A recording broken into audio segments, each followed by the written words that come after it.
বন্ধুগণ, ঘরোয়া মাটিতে টি-20 বিশ্বকাপে খেলছে টিম ইন্ডিয়া। কিন্তু প্রশ্ন হলো, আমরা কি সত্যিই বিশ্ব চ্যাম্পিয়নের মতো খেলছি? নামিবিয়াকে হারিয়ে আমরা বাঘের মতো বনে যাই। নেদারল্যান্ডস আর আমেরিকাকে হারিয়ে নিজেদের সিংহ ভাবতে শুরু করি। আর ঠিক যেই সময় আসল শক্তি সাউথ আফ্রিকা আমাদের সামনে আসে, আমাদের সব গর্জন হঠাৎ চুপ হয়ে যায়। হ্যাঁ বন্ধুগণ, আহমেদাবাদের নরেন্দ্র মোদী স্টেডিয়ামে আজ সাউথ আফ্রিকার বিরুদ্ধে ৭৬ রানের করারি পরাজয় শুধু ম্যাচই ছিনিয়ে নেয়নি, আত্মবিশ্বাস আর সম্মান দুটোই গুরুতর আঘাত পেয়েছে। ২০২৩ সালের ওয়ানডে বিশ্বকাপ ফাইনালের সেই কড়া ভার রাতের পর থেকে ভারত আইসিসি ইভেন্টে জিততেই চলেছিল। কিন্তু আজ নিজের ঘরে নিজের সমর্থকদের সামনে আমাদের জয়ের যাত্রা থেমে গেল। এই হার শুধু স্কোরবোর্ডের হার নয়, এটা মানসিকতার হার। যখন জসপ্রীত বুমরা একাই সামলাচ্ছিলেন মোর্চা, তখন বাকিরা সেই তীব্রতা নিয়ে খেলছিল না যা বড় ম্যাচে প্রত্যাশিত। বাড়িতে বিশ্বকাপ খেলতে খেলতে এমন আত্মসমর্পণ অনেক দিন মনে রাখা হবে। আসুন এক এক করে এই হারের স্তরগুলো খুলে দেখি। শুরু করি অভিষেক শর্মা থেকে। ছোট ম্যাচে যখন রান করার দরকার ছিল, তখন বারবার ০ রান করে আউট হওয়া আগেই চিন্তার বিষয় হয়ে উঠেছিল। আশা করা হচ্ছিল বড় ম্যাচে সে নিজের কাঁধে বোঝা নেবে, কিন্তু আজও গল্প একই রকম। ১৩ বলে ১৫ রান। এই সংখ্যা নিজেই বলে দিচ্ছে যে পাওয়ার প্লের সুবিধা ঠিকমতো নেওয়া যায়নি। টি-20তে প্রথম ৬ ওভার ম্যাচের গতিপথ ঠিক করে দেয়। সেখান থেকে দলকে আক্রমণাত্মক শুরু দিতে হয়। কিন্তু এখানে শুরু থেকেই চাপে পড়ে গিয়েছিল এবং প্রতিপক্ষ সুযোগ পেয়েছিল আধিপত্য বিস্তার করার।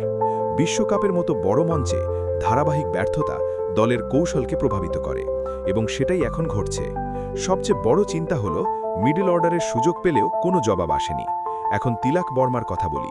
৩ বল ১ রান, এটা শুধু একটা ছোট ইনিংস ছিল না, এটা একটা বড় সুযোগ হাতছাড়া করা, এবং তার থেকেও বেশি আলোচনার বিষয় হয়ে দাঁড়িয়েছে ডিআরএসের সিদ্ধান্ত। স্পষ্ট ফাইন্ড, স্পষ্ট আওয়াজ, তবুও রিভিউ নেওয়া। এটা শুধু উইকেট হারানো ছিল না, এটা একটা মূল্যবান স্ট্র্যাটেজিক অপশনও হারানো। বড় টুর্নামেন্টে সিদ্ধান্ত নেওয়ার ক্ষমতাও প্রযুক্তির মতোই গুরুত্বপূর্ণ। ঈশান কিষানের প্রতি আশা ছিল যে সে ইনিংস সামলাবে, কিন্তু শূন্যে আউট হওয়া দলের জন্য একটা বড় ধাক্কা ছিল। অ্যাডেন মার্কারামের সাধারণ অফ স্পিন ধরতে না পারাটা দেখিয়ে দিল কিভাবে চাপ ব্যাটিংকে প্রভাবিত করে। যখন টপ অর্ডারের ৩ ব্যাটসম্যান মিলে মজবুত ভিত্তি তৈরি করতে পারে না, তখন মিডল অর্ডারের কাছে ঝুঁকি নেওয়ার ছাড়া আর কোনো উপায় থাকে না। ঠিক এমনটাই হলো। স্কোরবোর্ডের চাপ পড়ল আর ম্যাচ ধীরে ধীরে হাত থেকে ফসকে যেতে লাগল। দক্ষিণ আফ্রিকা ১৮৭ রান করেছিল, কিন্তু পুরো ছবি দেখতে হবে। পাওয়ার প্লেতে জসপ্রীত বুমরাহ আর অর্শদীপ সিং ২০ রানে ৩ উইকেট নিয়ে ম্যাচটা ভারতে ঝুঁকিয়ে দিল। এটাই সেই মুহূর্ত ছিল যখন প্রতিপক্ষ চাপের নিচে ছিল। বুমরাহ ৪ ওভার খেলায় ১৫ রান দিয়ে ৩ উইকেট নিল। এটা যে কোনো টি-20 ম্যাচে ম্যাচ জেতানোর মতো বোলিং স্পেল হিসেবে ধরা হয়, কিন্তু তারপর নিয়ন্ত্রণ ছেড়ে দিল। বরুণ চক্রবর্তীর ৪ ওভারে ৪৭ রান গেল। টি-20তে একটা ভালো স্পেল ম্যাচের ভারসাম্য পাল্টিয়ে দেয়। এখানেও তাই হলো। বোলিং লাইন, লেংথ আর রিদমের অভাব মিলার আর স্টসকে খোলাখুলিভাবে খেলতে দিল, যা স্কোরে পরিণত হলো। যেটা ১৫০টার কাছাকাছি থামতে পারত, সেটা উঠে গেল ১৮৭ পর্যন্ত। হার্দিক পান্ডিয়া থেকে আশা করা হচ্ছিল যে তিনি অভিজ্ঞতা আর ভারসাম্য আনবেন, কিন্তু ৪ ওভারে ৪৫ রান দিল আর কোনো উইকেট নিতে পারেনি। এই স্ট্যাটস চাপ তৈরি করল।